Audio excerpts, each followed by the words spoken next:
Yayasan The Robert Tulus Foundation dalam laporan yang bertajuk International Trade Barrier Index 2025 baru-baru ini mengukur hambatan perdagangan dunia baik secara langsung maupun tak langsung yang diberlakukan oleh 122 negara di dunia, di mana negara-negara tersebut berkontribusi sebesar 97% terhadap produk domestik bruto global dan 80% populasi di dunia. Hasil Indonesia menempati posisi ke-122 atau peringkat terakhir. Dengan demikian, Indonesia merupakan negara dengan hambatan perdagangan paling banyak atau paling proteksionis di dunia versi Tulus Foundation. Kebijakan perdagangan bebas. Kebijakan ini menghapus hambatan dalam perdagangan antar negara. Tujuannya agar kegiatan ekspor-impor berlangsung tanpa batasan. Manfaatnya yang pertama, meningkatkan persaingan dan efisiensi ekonomi. Yang kedua, memperbaiki mutu serta produk serta mendorong produktivitas. Yang ketiga, merangsang pertumbuhan ekonomi, laba, tabungan, dan investasi. Yang keempat, memudahkan aliran modal, tenaga ahli, dan teknologi. Yang terakhir, memberi konsumen lebih banyak pilihan proteksionis. Kebijakan ini melindungi industri dalam negeri dengan cara memberikan hambatan terhadap barang impor. Tujuannya menjaga agar produk lokal mampu bersaing. Caranya yaitu, yang pertama, tarif atau biaya masuk pajak terhadap barang impor untuk mengurangi masuknya barang luar negeri dan melindungi industri dalam negeri. Yang kedua, melindungi barang dan jasa produk dalam negeri. Barang impor dikenakan tarif tinggi agar harganya lebih mahal, sehingga produk lokal lebih diminati. Yang ketiga, kebijakan tarif impor.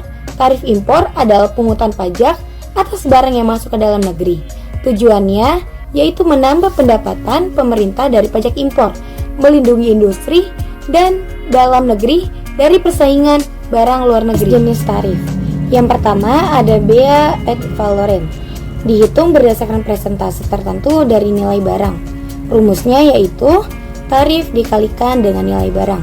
Contoh, harga mobil seharga 300.000 US dollar, kurs 10.000, tarif 30%. Biaya masuknya sebenarnya 30% dikalikan dengan 3 miliar yang hasilnya adalah 900 juta.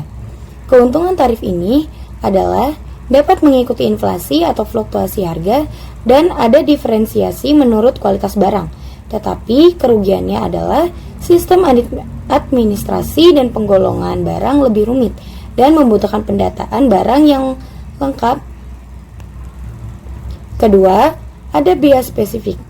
Dihitung berdasarkan satuan fisik, berat, jumlah, atau ukuran, bukan nilai barang. Contoh, biaya masuk sepeda motor 1 juta per unit. Keuntungannya mudah dilaksanakan karena tidak memperhatikan perbedaan kualitas barang. Yang kedua, mudah digunakan untuk proteksi industri dalam negeri. Tetapi kerugiannya adalah tidak ada pembedaan kualitas barang. Yang terakhir, tidak menyesuaikan harga bersifat statis. Yang terakhir, bea kompon atau campuran, kombinasi antara bea ad valorem dan bea spesifik.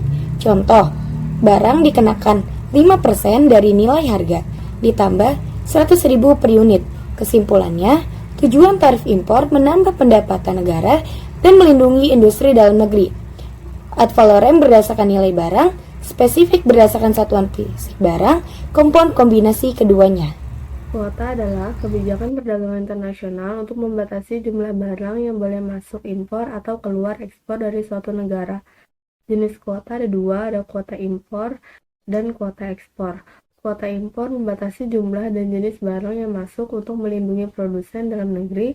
Kuota ekspor yaitu membatasi barang yang diekspor agar kebutuhan dalam negeri tetap tercukupi. Kemudian macam-macam kuota, ada kuota mutlak atau absolut atau unilateral kuota yang ditetapkan sepihak oleh suatu negara. Kemudian yang kedua ada kuota negosiasi atau negotiated bilateral kuota, yaitu ditentukan berdasarkan perjanjian antar negara. Kemudian ada tarif kuota atau tarif kuota menetapkan jumlah kuota dari tarif biaya masuk tertentu. Kemudian ada kuota campuran atau mixing kuota, gabungan dari ketiga jenis di atas. Tujuan kuota yaitu melindungi hasil pertanian, menjaga keseimbangan neraca pembayaran, dan melindungi kepentingan ekonomi. Ada larangan ekspor kebijakan pemerintah untuk melarang penjualan barang ke luar negeri, biasanya karena barang tersebut masih dibutuhkan di dalam negeri atau jumlahnya terbatas.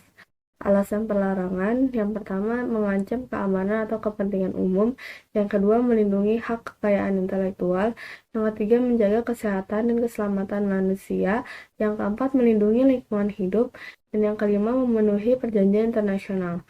Contoh barang dilarang ekspor adalah karet alam, rotan mentah, kayu, ikan arwana, kemudian ada larangan impor. Kebijakan pemerintah yang melarang masuknya barang tertentu ke dalam negeri untuk melindungi masyarakat dari bahaya produk asing dan melindungi produsen dalam negeri.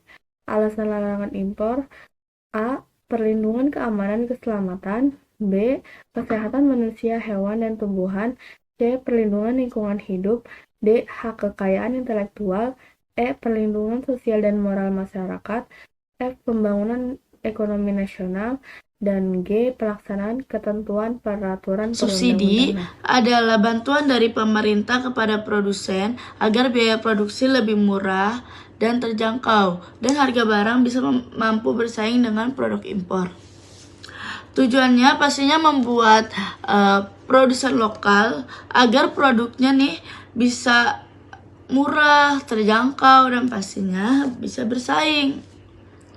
Contohnya bisa berupa uang tunai, keringanan pajak, lalu alat pelatihan dan fasilitas umum lainnya. Sangat berdampak ya bagi masyarakat. Misalnya dengan subsidi bisa meringankan beban masyarakat seperti subsidi BBM atau bahan bakar minyak. Jadi misal harga bensin nih lebih murah sehingga biaya transportasi sehari-hari menjadi lebih terjangkau. Dan ada juga nih misal subsidi pangan, misal seperti pemerintah menyubsidi bahan kebutuhan pokok rumah tangga seperti gula, minyak, telur, dan lain sebagainya untuk menjaga harganya tetap stabil dan terjangkau bagi masyarakat. Ada juga subsidi pendidikan seperti KIP, beasiswa. Bantuan ini tuh disalurkan untuk membantu biaya operasional sekolah. Jadi walaupun ada siswa atau mahasiswa yang dari keluarga yang tidak mampu, tetap masih bisa bersekolah dengan adanya subsidi. Bahkan ada yang bersekolah dengan gratis. Kalau di bidang kesehatan ada juga yang namanya BPJS. Jadi pemerintah menyubsidi sebagian besar biaya iuran BPJS karena untuk warga yang pastinya kurang mampu, sehingga mereka bisa mendapatkan layanan kesehatan yang layak. Tetapi dampak negatifnya banyak pula yang menikmati subsidi ini dari kalangan atas. Bahkan yang mampu aja masih banyak yang memakai subsidi. Pastinya bebannya berat pada anggaran negara. Jadi terlalu besar nih subsidi harga seperti yang tadi saya sebutkan. Jadi anggaran pemerintah nih bisa defisit karena dana yang seharusnya untuk pembangunan disedot untuk subsidi. Adanya konsumsi berlebihan seperti BBM disubsidi. Orang jadi boros memakai kendaraan pribadi karena BBM-nya murah, dan hal yang buruknya adalah menambah kemacetan dan pastinya polusi, menghambat adanya inovasi dan efisiensi. Contohnya subsidi pada sektor industri tertentu. Jadi perusahaan tuh menjadi malas berinovasi atau meningkatkan efisiensi karena merasa selalu diselamatkan oleh subsidi. Jika terlalu lama, produsen bisa malas berkembang karena berkegantungan dengan subsidi.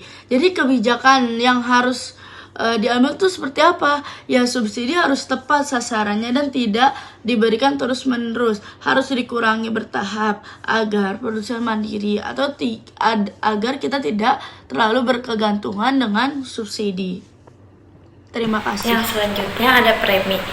Premi adalah bonus atau penghargaan berupa uang yang diberikan pemerintah kepada produsen yang berprestasi.